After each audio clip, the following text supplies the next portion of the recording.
토마토 투자자문의 박준현 운용역 모셨습니다. 안녕하세요. 네, 안녕하십니까? 네.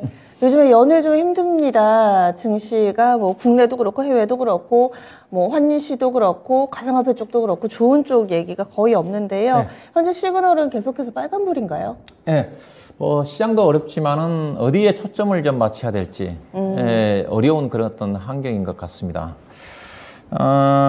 일단은 여전히 그 잭슨홀 미팅 이후에 여전히 미국 시장 중심으로 지속되고 있는 것 같고요. 반면에 이제 국내 시장은 그래도 잭슨홀 미팅 이후에 한 3차례 정도 플러스 반등이 나왔어요. 어제도 약간 좀 반등이 좀 나왔지만은 상대적으로.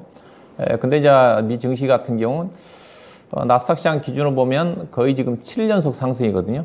하락이거든요. 네. S&P라든가 다우지수 같은 경우는 중간에 약간 하루 정도 반등이 있었습니다. 나스닥 시장 기준으로 해서 오늘까지 7연속 지금 하락을 하고 있는 쪽인데, 나스닥 시장에 지난 6월달 저점 1565에서 고점 13181까지 약 2600포인트 정도 올랐거든요.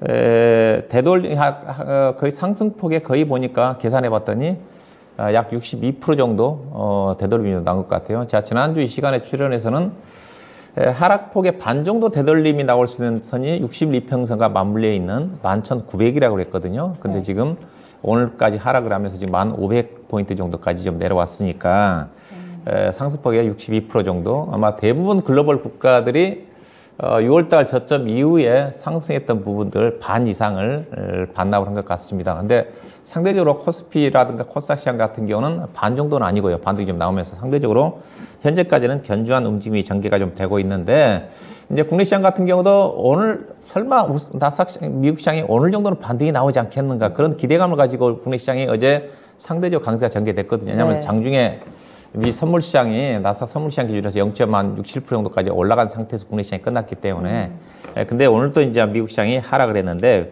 왜 그러냐면 지금 시장 자체가 앞서 얘기했다시피 어디에 초점을 맞춰야 될지 모른다는 이유 자체가, 이게 저도 약간 걱정했던 것 자체가 지난 주말에 미국의 고용 지표가 발표가 됐지 않습니까? 고용 지표가 가장 중요한 부분이기 때문에 고용 지표 같은 경우는 좋게 나와서도 안 되고, 고용 지표뿐만 아니라 다른 경제 지표도 마찬가지지만 특히 고용 지표 같은 경우는 좋게 나와서도 안 되고 그렇게 아주 더 나쁘게 나와서도 안 되는, 그러면 가장 좋은 그 시나리오라고 우리가 시장에 예상했지 않습니까? 그런 지표가 나왔지 않습니까? 이른바 골디락스 고용 지표. 그렇죠. 고용 현황 같은 경우는 약 30만 건 정도이니까 전달에 52만 8천 가구 쪽에 증가했기 때문에 상당히 많이 떨어졌고, 그다음에 실업률은 좀 올라갔고, 여기다가 인플레이션과 관련된 지표인 시간당 평균 임금도 5.3에서 5.2로 떨어졌기 때문에 그야말로 골디락스 관련 지표였거든요. 그러면서 그날 장 초반에 나스닥 시장이 11,900포인트 회복을 하면서 상승했는데 결국은 그날 1% 넘게 떨어지면서 끝나고 그랬단 말입니다. 이게 이제 기대 언덕이 없어져 버린 거죠. 가장 좋은 환경이었음에도 불구하고 시장에서는 좋게 해석을 안 한 거죠. 그 다음에 오늘 이제 주가가 떨어진 것도 이제 그런 맥락이라 좀 봐야 될 것 같습니다. 장 초반에는 나스닥 시장이 나쁘지가 않았거든요. 떨어진 이유 자체가 결국은 ISM 서비스업 지표가 오늘 또 아주 좋게 나오다 보니까 이것도 상당히 중요한 지표거든요. 왜냐하면 서비스업이라는 것 자체가 미국은 소비 경기로 위주하는 국가이기 때문에 제조업보다는 서비스업 지표가 좋게 나오면 안 되거든요. 그냥 서비스업 지표가 좋다는 것 자체는 향후에 소비자들의 소비 심리를 나타내는 그런 지표일 수가 있기 때문에. 근데 뭐 알다시피 오늘 PMI 서비스업 지표 자체가 전달보다 더 좋게 나와버렸지 않습니까? 전달은 상당히 서프라이즈하게 나왔었거든요. 56.7로 나왔는데 그보다 더 좋은 56.9로 나왔고, 시장 예상치가 55.5였었으니까. 그러다 보니까 지금 세계 경기 자체는 좀 둔화되고 있는 국면인데, 미국 경기 자체는 견조함이 좀 뚜렷해지다 보니까 미국의 금리 상승이라든가 달러 강세가 좀 더 지속되지 않겠는가. 그런 것들이 어제 이제 금융시장에 반영이 좀 됐다고 좀 봐야 될 것 같아요. 그래서 현재 시장의 흐름 자체는 잭슨홀 미팅 이후에 정말 사면 초과의 투자 환경이다. 어디에 투자를 해야 될지. 좋게 나온 것도 해석 긍정적으로 반영이 안 되는 거니까. 그래서 상당히 어려운 그런 어떤 국면에 좀 노출된 게 아닌가, 뭐 그렇게 좀 봐야 될 것 같은데, 그렇다 한다 하더라도 약간 긍정적인 부분들이 있습니다. 일단 고용지표 발표 이후에 금융시장 지표 자체는 그렇게 대표적으로 물론 오늘 이제 미국의 금리 상승률에 가장 민감하게 반응한 2년물 국채 수익률이 3.5를 돌파를 하면서 2007년도 이후에 최고치까지 올라왔지만 그래도 10년물 국채 수익률은 지난 6월 달에 형성됐던 3.48%보다 0.1% 정도 아래거든요. 아래다는 측면이고요. 그 다음에 고용지표 발표 이후에 미국의 9월 달하고 그 다음에 연내 금리 인상 확률 자체는 오히려 좀 완화적으로 바뀌었거든요. 표를 보시면 나가고 있는데 일단은 고용지표 발표 이후에 골디락스 지표가 발표가 좀 되면서 9월 달에 FOMC 쪽에서 75pp 금리 인상 가능성 확률이 75%대에서 거의 57%까지 떨어졌고 반면에 50bp 금리 인상 가능성이 좀 올라갔지 않습니까? 25%대에서 40%대 정도까지. 그다음에 연내 기준금리 인상 가능성이 4% 이상 금리 인상 확률이 잭슨 미팅 이후에 69% 정도, 69.8% 정도까지 올라갔는데 현재는 44.9% 정도까지 떨어져 있는 상태거든요. 9월 5일 기준인데 네. 이런 부분들은 그렇게 나쁘지가 않다는 거죠. 그 다음에 결국은 뭐냐. 경제지표가 너무 좋게 나오고 있기 때문에 기댈 수 있는 것 자체는 유일한 희망 자체는 결국은 인플레이션 지표인 것 같습니다.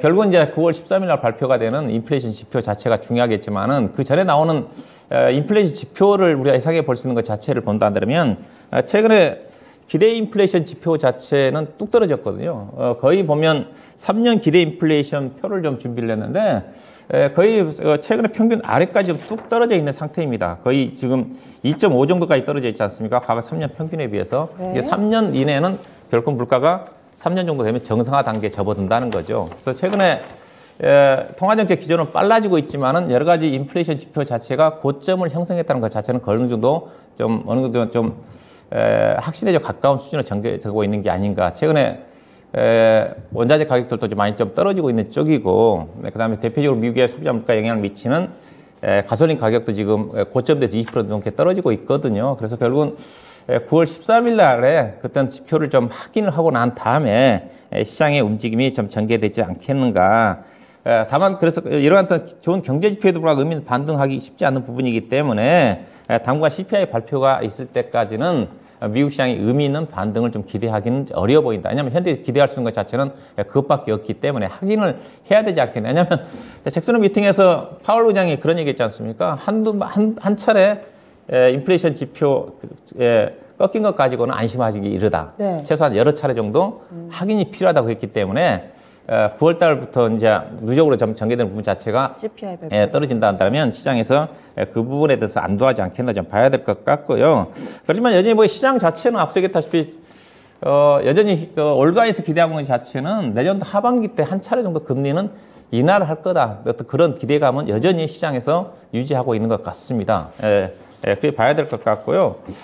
그 다음에 이제 중요한 것 자체가 지금 여전히 전일도 지금 환율이 달러 강세와 함께 다른 여타 국가들의 우리나라 원화를 중심으로 환율이 약세지 않습니까? 맞아요. 어제도 원달러 환율이 지금 1371원까지 좀 상승을 좀 했는데 어제도 간밤에 달러가 또 비교적 큰 폭으로 올랐거든요. 앞서 얘기했다시피 ISM 서비스 지표가 좋게 나오다 보니까 미국만 지금 경기가 좋거든요. 그러다 보니까 달러 강세. 어제 같은 경우도 중국 위안화 같은 경우도 지금 6.960 정도까지 올라가고 있는 쪽이고 일본 엔화도 지금 고점을 돌파하고 있고 우리 원화도 좀 마찬가지고 결국은 통화의 안정이 달러의 약세의 흐름으로 좀 안정을 좀 찾는 것이 중요할 것 같은데 결국은 제가 보기에는 이번 주가 고비가 되지 않겠는가. 아니면 유럽 중앙은행 통화 정책이 목요일 날인가 이번 주지 않습니까? 우리 연휴 기간 동안에 결국 금리를 50bp 내지 75bp 금리를 인상할 것 같은데 그다음에 뭐 캐나다 달러도 지금 인상을 좀 염두에 두고 있기 때문에 그다음에 그렇게 본다면 유로화가 좀 안정을 찾으면 달러의 강세 기조 자체도 조금 한풀 꺾이지 않겠는가 하는 예측이 개인적인 생각인데 이번 주가 달러 안정화 여부 자체가 중요한 포인트가 좀 되지 않겠는가. 근데 제가 문제 시장 자체가 여러 가지 유럽과 관련해 가지고 약간의 어려운 부분 자체는 정점을 통과한 게 아닌가. 대표적으로 가스 공급 중단에도 불구하고 지금 천연가스 가격, 유럽도 그렇고 간밤에 또 미국에서 거래되고 있는 천연가스 가격도 비교적 크게 떨어졌거든요. 최근에 고점 대비해서 아마 유럽의 천연가스 가격은 고점 대비 30% 떨어졌고 미국의 천연가스 가격은 거의 20% 떨어졌거든요. 단기간에. 그렇기 때문에 이런 앞서 얘기했다시피 이런 어떤 부분들 하락 자체가 인플레이션 부분 자체는 완화될 수 있는 그런 부분이라고 좀 봐야 될 것 같고요. 결론은 그렇다면 뭐냐? 여러 가지 악재 요인들은 좀 많이 반영이 됐기 때문에 또 미국 시장 같은 경우 7연속 빠졌기 때문에 추가적인 가격 조정보다는 기간 조정 가능성에 좀 무게를 두고 결국은 미국의 CPI가 발표가 되는 9월 중순 이후에 시장이 어느 정도 위험자산 선호 현상이 조금 개선되면서 시장의 안정을 좀 찾지 않겠는가, 일단 그렇게 좀 봐야 될 것 같습니다. 말씀해 주신 가운데 물론 악재도 있지만 네. 호재성 내용들도 있었는데 시장이 지금 반영이 안 되고 있는 건데 이 부분이 서서히 또 CPI 지표 발표 이후에는 조금씩 좀 달라지지 않을까, 악재는 반영이 될 만큼 됐다라는 시각으로 시장 시그널을 읽어주셨는데요. 그럼 오늘장 놓쳐서는 안 될 시그널은 어떤 건가요?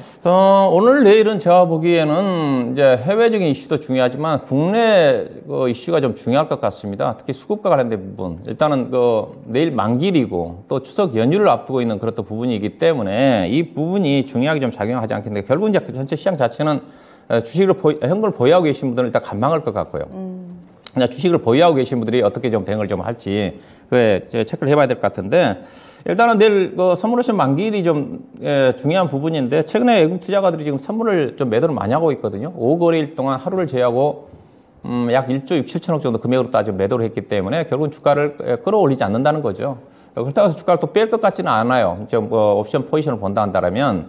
그래서 이 부분이 좀 중요할 것 같고, 그다음에 이제 개인 투자가도 연휴에 들어가게 되게 되면 약간 수급이 위축될 수밖에 없습니다. 개인 투자가들. 왜냐하면 명절 동안에 그래도 여러 가지 불확실한 부분이 있기 때문에, 또 9월 CPI 발표를 앞두고 주가가 의미 있게 올라가지 않는다는 것을 다 예상을 하고 있는 그런 또 부분이기 때문에, 그러면 개인 투자가들은 뭐가 중요하냐? 그럼 이제 4거일 동안 명절 연휴 동안 쉬지 않습니까? 그러면 앞뒤에 이제 4거일 동안 집중되는 신용 만기 물량들이 오늘 내일 아니면 그 만기 이후에 출회가 됩니다. 4일 동안 몰았던 것 자체가. 네. 그 부분 자체가 어제 양시장의 거래대금이 거의 최저치입니다. 10조 원밖에 안 됐어요. 코스피와 코스닥 시장이라. 거래대금 감소되는 쪽에서 중소형 경우도 신용 물량과 관련된 것들이, 또 명절 연휴를 앞두고 개인 투자가들의 매수가 어느 정도 주춤할 가능성이 크기 때문에 이 부분이 수급적인 부담으로 오늘 내일 작용할 가능성이 크다는 것을 염두에 두셔야 될 것 같고요. 그래서 전략은 일단 현금을 보유하고 계신 분들은 일단 저는 명절 이후를 대비를 해야 될 것 같고요. 그렇다고 해서 주식을 무리하게 팔 필요는 없다고 봅니다. 일단 충분히 앞서 있던 미국 시장 자체가 7일 연속 하락을 했고 어느 정도 하방이 좀 지지가 되어 있는 그런 부분이기 때문에, 그래서 9월 이후, 명절 이후를 좀 대비를 좀 해야 될 것 같고요. 그리고 CPI 발표 이후에 시장이 어느 정도 개선될 가능성이 염두에 두고 접근할 필요가 있다. 그렇게 봐야 될 것 같고요. 매매를 한다면 여전히 이슈 쪽에 이제 실적들은 많이 반영이 됐기 때문에 이슈가 좀 중요할 것 같습니다. 포인트는 결국 환율이 상승을 하고 있기 때문에 환율 상승 대표적인 수혜주인 자동차와 관련된 부분들, 그다음에 천연가스를 중심으로 에너지 가격은 안정을 좀 찾고 있지만은 에너지 이번 러시아 사태로 인해 가지고 에너지에 대한 중요성 때문에 여전히 태양광이라도 풍력과가 관련된 투자 자체는 지속된다는 관점에서 에너지 대량 관련 수혜주 쪽. 그 다음에 시장 자체가 지금 미국의 주도의 공급망이거든요. 미국 경기가 좋은 이유 자체가 그건 것 같습니다. 미국에 투자를 해라. 이 부분이 일자리가 계속 늘어날 수밖에 없는 거거든요. 그래서 미국의 공급망 관련 투자 수혜주 중심의 선별적인 관심인데, 관련 또 종목들이 자동차 쪽이고, 그 다음에 의류는 앞서 있다시피 ISM 서비스 지표가 좋게 나왔기 때문에 미국의 OEM 의류 기업들 오늘 관심 있게 보셔야 될 것 같고, 그 다음에 여기 나온 종목들이 신고가들이 많습니다. 자동차도 강하고요. 그 다음에 의류는 아니지만 상사 주식 중에서 LS 상사 신고가고요. 그 다음에 태양광 쪽에 하나솔루션 신고가고, 그 다음에 의료기기 쪽에 오스템 임플란트가 최근에 40% 올랐거든요. 물론 행동주의 펀드에 주식 매수도 있지만 실적도 좋기 때문에 이런 것들이 업종 내에서 이런 것들이 신고가가 나오고 있다는 자체는 여전히 시장의 관심권이다. 틈새 장세에서 그렇게 좀 여기서 종목을 찾아야 되지 않겠나 봐야 될 것 같습니다. 네, 알겠습니다. 선물옵션 동시 만기일도 조만간 있고요. 또 추석 연휴로 인해서 우리 증시 수급이라는 변수를 안고 있다라는 판단하고 있습니다. 현금 들고 계신 분들은 사는 건 아니고요. 그리고 또 주식 들고 계신 분들은 팔지 말지를 결정을 하셔야 되는데, 굳이 팔 필요는 없겠지만 그렇다고 신규로 또 주식 비중을 늘릴 필요는 없다. 이런 투자 조언 나왔습니다. 오늘 말씀 고맙습니다. 네, 고맙습니다. 이렇게 해서 마켓 시그널 토마토 투자자문의 박준영 운용학과 함께했습니다.